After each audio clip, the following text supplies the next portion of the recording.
Um novo império de asfalto começa a se erguer em Minas Gerais. Não com o barulho das máquinas, não com o cheiro de piche quente, mas com canetas, contratos e discursos cuidadosamente ensaiados. Em Belo Horizonte, longe das curvas perigosas da BR, longe dos caminhoneiros cansados, longe das cidades pequenas que vivem à margem dessas rodovias, foi selado o destino de 190 quilômetros de estrada. O nome escolhido é sedutor, quase poético: Via Liberdade. Um nome que sugere movimento, progresso, futuro. Mas liberdade para quem? E a que preço? Enquanto os flashes registram sorrisos e apertos de mão, uma sensação estranha paira no ar. Um silêncio que não combina com cifras tão grandes. 5 bilhões de reais. Repita esse número devagar. 5 bilhões.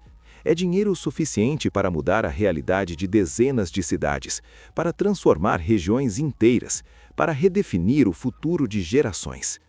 Mas também é dinheiro suficiente para levantar perguntas incômodas, aquelas que raramente aparecem nos releases oficiais ou nas manchetes apressadas. O ato parece simples. O governador e o vice-governador assinam um contrato. Um consórcio assume a gestão. A promessa é clara: duplicação de pistas, mais segurança, menos acidentes, viagens mais rápidas. Um novo ciclo de desenvolvimento, dizem. Mas toda a estrada tem bifurcações invisíveis, e algumas levam a lugares que ninguém gosta de iluminar. Do coração da região metropolitana de Belo Horizonte até Rio Casca, na Zona da Mata, a Via Liberdade corta montanhas, atravessa vales, cruza cidades históricas e comunidades que já aprenderam a desconfiar de promessas grandiosas. Para quem vive ali, a estrada nunca foi apenas um caminho. Ela é fonte de sustento, de risco, de esperança e de medo. Cada caminhão que passa carrega mercadorias, mas também carrega histórias de acidentes, de atrasos, de vidas interrompidas. Agora, essa mesma estrada se transforma em ativo, um produto, algo que pode ser gerido, explorado, rentabilizado. O discurso oficial fala em eficiência, em modernização, em padrões internacionais, mas eficiência para quem usa a estrada todos os dias nem sempre significa eficiência para quem lucra com ela. E é aí que o silêncio começa a incomodar. Pouco se falou sobre os detalhes financeiros do contrato. Como será exatamente o retorno desse investimento bilionário? Em quanto tempo o consórcio espera recuperar cada centavo aplicado? Quais garantias foram dadas? Quais riscos foram socializados e quais ficaram nas mãos do poder público? Essas perguntas não costumam aparecer em cerimônias solenes, mas elas ecoam nos bastidores. O consórcio vencedor, apresentado como Rota da Liberdade, surge como protagonista dessa história. Um nome que passa rapidamente pelos noticiários, sem rosto, sem biografia clara para o grande público. Quem está por trás desse consórcio? Quais grupos econômicos o compõem? Qual a relação deles com outros grandes projetos de infraestrutura no Brasil e fora dele? Essas informações existem, mas raramente são traduzidas de forma acessível para quem realmente será impactado por essa concessão. A promessa de duplicação total da BR-356 soa como música para quem enfrenta congestionamentos e riscos diariamente. Terceiras faixas, acostamentos, áreas de escape, pontos de descanso para caminhoneiros, tudo isso parece responder a demandas antigas, mas toda obra tem um cronograma, e todo cronograma tem prioridades. Quem garante que as intervenções mais urgentes para a segurança virão antes da implantação de pedágios? Quem fiscaliza cada etapa, cada quilômetro, cada real investido? Há também a questão do pedágio, sempre sensível em Minas Gerais. O discurso tranquiliza. A cobrança só começará após as primeiras melhorias. Mas a experiência brasileira ensina que pedágios raramente desaparecem, enquanto promessas muitas vezes se diluem com o tempo. Para o morador que usa a estrada para trabalhar, para estudar, para acessar serviços básicos, cada tarifa pesa no orçamento. O impacto social dessa cobrança raramente é calculado com a mesma atenção que a taxa interna de retorno dos investidores. E então surge o argumento mais poderoso de todos: o Acordo de Reparação do Rio Doce. Parte significativa dos recursos vem desse acordo, firmado após uma das maiores tragédias ambientais da história do país. O rompimento da barragem de Fundão deixou mortos, destruiu comunidades inteiras e marcou para sempre a vida de milhares de pessoas. Usar esse dinheiro para financiar infraestrutura parece, à primeira vista, uma forma de compensação. Mas compensação para quem? As comunidades diretamente atingidas pela lama ainda lutam por reparações completas, por reassentamentos dignos, por recuperação ambiental real.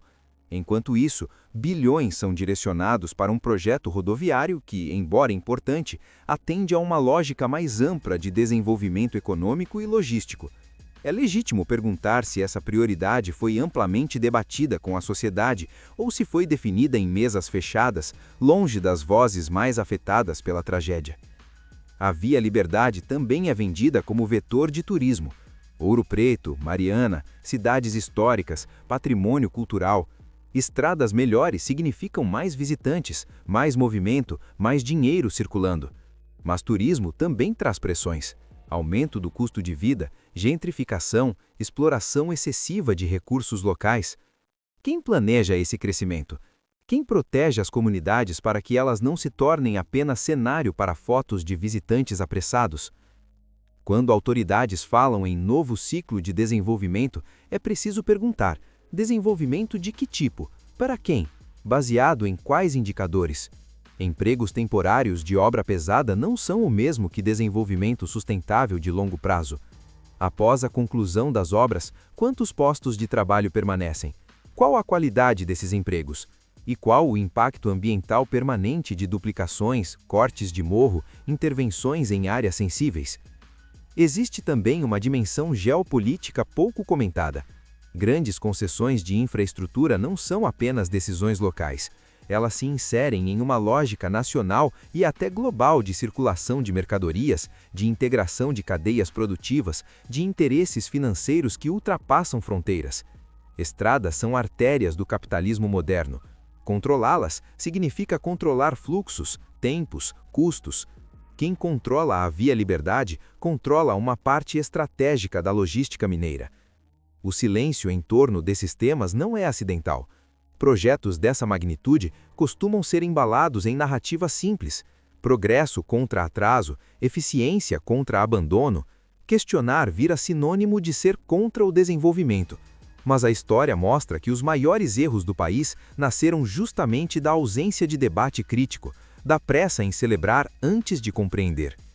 Enquanto isso, nas cidades cortadas pela rodovia, a vida segue.